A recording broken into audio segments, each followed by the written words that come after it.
UCN TV न्यूजमध्ये आपले स्वागत आहे। आज चक्क मराठवाडा रिक्षा युनियनने छत्रपती संभाजीनगर औरंगाबादचे RTO ऑफिसचा 1 पैशामध्ये लिलाव केला आहे। RTO ऑफिसचा लिलाव का केला हे जाणून घेऊया आपण त्यांच्या पदाधिकाऱ्यांकडून। धन्यवाद। आपण पाहत रहा UCN TV। वाईफाई के ऊपर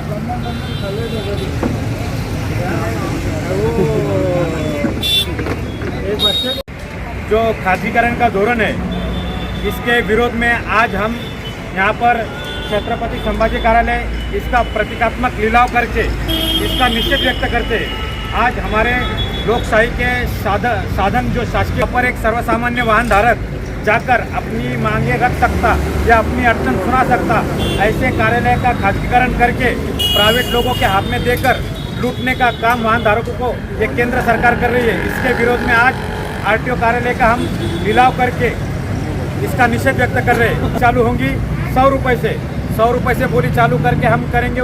जो सबसे कम बोली बोलेगा उसको हम ये कार्यालय भेज देंगे। बोली हम शुरू कर रहे हैं 100 रुपये से। 100 रुपये, 100 रुपये, 100 रुपये। RTO कार्यालय 100 रुपये, 100 रुपये एक, 90 रुपये, 90 रुपये, 80 रुपये, 80 रुपये, 80 रुपये, 70 रुपये, 70 रुपये एक, 70 रुपये, 60 रुपये, 60 रुपये, 60 रुपये। RTO कार्यालय 60 रुपये, 50, 50, 50, 50, 40 रुपये, 40 रुपये। RTO कार्यालय 40 रुपये, 30 रुपये, 30 रुपये।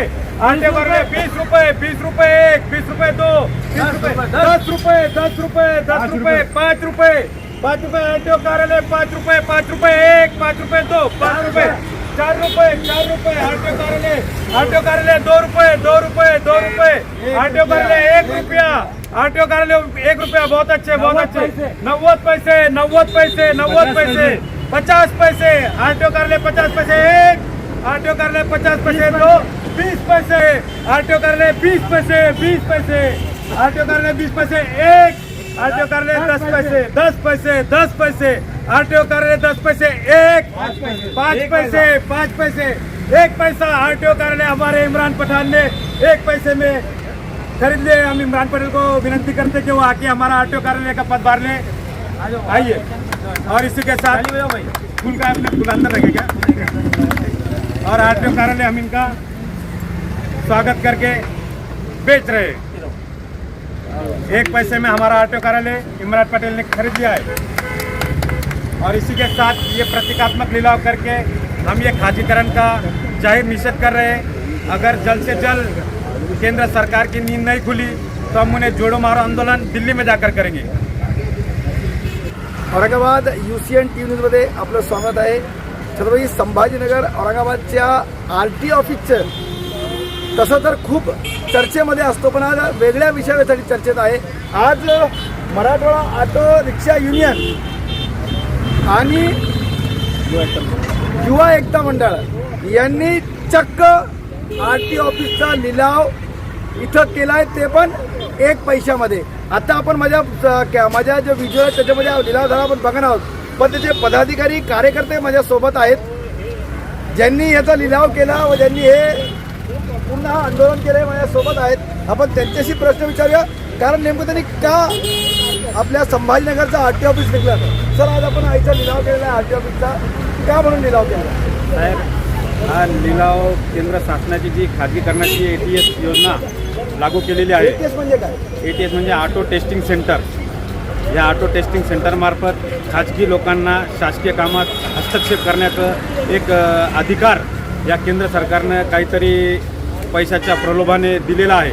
आणि त्याचाच विरोध म्हणून आमची लोकशाहीचे जे भावना किंवा वेदना किंवा आमच्या मागण्या जिथे शासकीय कार्यालयामध्ये आम्ही शासकीय अधिकाऱ्यांसमोर व्यक्त करतो किंवा आम्ही मांडतो किंवा त्यांना भांडतो आणि आमचे हक्क आम्ही मागून घेतो, असं कुठंतरी आमचे लोकशाहीचे मागण्याचे अधिकार हिरावून घेण्याचं काम हे केंद्र सरकार खाजगीकरण करून बंद करत आहे, असा आमचा ठाम आरोप आहे। याचा व्यतिरिक्त काय तुम्ही निवेदन पण सादर केलेलं आहे, निवेदनामध्ये काय काय मागण्या होत्या? आमच्या निवेदनामध्ये मागण्या होत्या की जे शासकीय कामकाज जे पहिले RTO कार्यालयाच्या शासकीय अधिकाऱ्यांच्या निगराणीत होत होतं, तो कामकाज या काम जसे की फिटनेस देणे, लायसन्स देणे, गाड्यांचं प्रत्यक्षित करणे, या सर्व प्रक्रिया ज्या शासकीय कर्मचाऱ्यांच्या ज्यांनी अभ्यास करून डिग्री घेऊन म्हणजे त्याची मेकॅनिकल इंजिनियर हे करून ते RTO अधिकारी बनले आणि ते बनल्यानंतर त्यांनी त्यांचं इन्फेक्शन करण्याचं त्यांना एक कायदेशीर सनद भेटते. त्याच्यानंतर त्यांना मोटर व्हेहिकल ॲक्टचं त्यांना ज्ञान भेटतं आणि त्यानंतर ते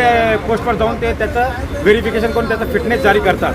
अशा पद्धती अशी प्रोसेस असताना खाजगी लोकांना हे सर्रास वाटून आणि ते एक पैसे खाण्याचा एक मार्ग कुठंतरी कॉर्पोरेट सेक्टरला मोकळा करून देत आहे अशी आमची धारणा झालेली आहे आणि त्याचा निषेध म्हणून आम्ही आज इथं RTO कार्यालयाचे प्रतिकात्मक लिलाव करून निषेध व्यक्त केला आहे.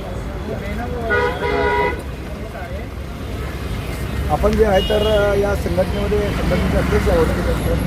काय म्हणलं आज आपण प्रतिकात्मक आंदोलन केलेलं प्रतिकात्मक लिलाव केलेला आहे, काय म्हणतो? सर्वात पहिले आपलं काही शहरात काही घटना झाली तर हे प्रायव्हेट सेक्टरवाले जे असतील ते हे कोर्टात उभं राहणार नाही. आज काही आता आपण अधिकाऱ्याकडून गाड्या काही पास केल्या, काही लायसन्स केले, तर आता हे लायसन्स बी प्रायव्हेट होणार आहे. त्यानंतर हे व्हिकलचं आता झालेलेच आहे आणि इथं पुढं चालून आता लायसन्स बी प्रायव्हेट होणार आहे. त्यामध्ये या प्रायव्हेट लोक त्या व्यवस्थित त्याला ते चेक करत नाही, त्याला एक्झिट डोर नाही, एमर्जन्सी डोर नाही, त्याच्यात जे किट येते काय ॲक्सिडेंट झाल्यानंतर ते किट वापरता येते, ते किट नाही. अशा गाड्या तिथं प्रायव्हेट सेक्टरला पास होत आहे आणि तिथं एकदम त्यांचा मनापासून कारभार चालू आहे आणि त्या कारभारात त्यांनी त्यांच्याकडं इतकी अमाऊंट असल्यावर त्यांनी गेटमध्ये गाड्या घेतात ते आणि ते गेटमध्ये नसले आपल्याकडं तर काही त्याचं लाईट्स बंद ते हे बंद ते म्हणून ते गाड्या वापस पाठवत आहे. आता हे गव्हर्नमेंट ऑफिस असलं आपण तिथं जाऊन आत्ता मी तिथं सांगू शकतो की तिथं प्रायव्हेटवर त्यांची मागणी अशी आहे की प्रायव्हेट असं त्याच्यावर अधिकाऱ्यांचं नियंत्रण असायला पाहिजे आणि त्या नियंत्रण असल्यावर आपण त्यांना भागू शकतो, काही सांगू शकतो, गव्हर्नमेंट फेजमध्ये आपलं काम होऊ शकतं. माझं आमची मागणी. माझं नाव Mohammed Waseem, Marathwada auto rickshaw union शहर अध्यक्ष. आपण बघत आहात का यांनी जे आहे तर RTO ऑफिसचा लिलाव केलेला आहे. यांचं म्हणणं असं आहे की जे RTO असतात ते मेकॅनिकल इंजिनियर असतात किंवा त्यांनी तत्सम डिग्री घेतलेली असते. त्या डिग्रीच्या आधारे ते गाडीचं फिटनेस करत असेल, गाडी चेक करत असतील, ते त्यांना त्यांचा अधिकार होता व त्यांना त्याचं नॉलेज होतं. पण आत्ता जे झालेलं आहे ते प्रायव्हेटमध्ये गेले आणि प्रायव्हेटमध्ये गेल्यामुळे गाडीचं फिटनेस बरोबर होणार नाही, गाड्याची चौकशी बरोबर, गाड्याची म्हणजे जे तपास करत आहे RTO ते तपास होणार नाही आहे. याच्यामुळे मोठा हादसा किंवा मोठमोठे आपल्या शाळेचे गाड्या असतात किंवा रिक्षा असतात, वेगवेगळ्या गाड्या असतात, याचं ॲक्सिडेंट होण्याचे जेव्हा फिटनेस पूर्णपणे मिळणार नाही आहे, प्रायव्हेट लोकांच्या हातात जाणार आहे, हे फिटनेस मिळणार बरोबर मिळणार नाही. याच्यामुळे मोठे मोठे हादसे होऊन जीव जाण्याची इतका धोका निर्माण होतो. यासाठी या लोकांनी आज एक प्रतिकात्मक आंदोलन इथं केलेलं आहे. आपण बघूया RTO किंवा शासन याच्याकडे कसं लक्ष आहे. आपण पाहत राहा UCN TV न्यूज.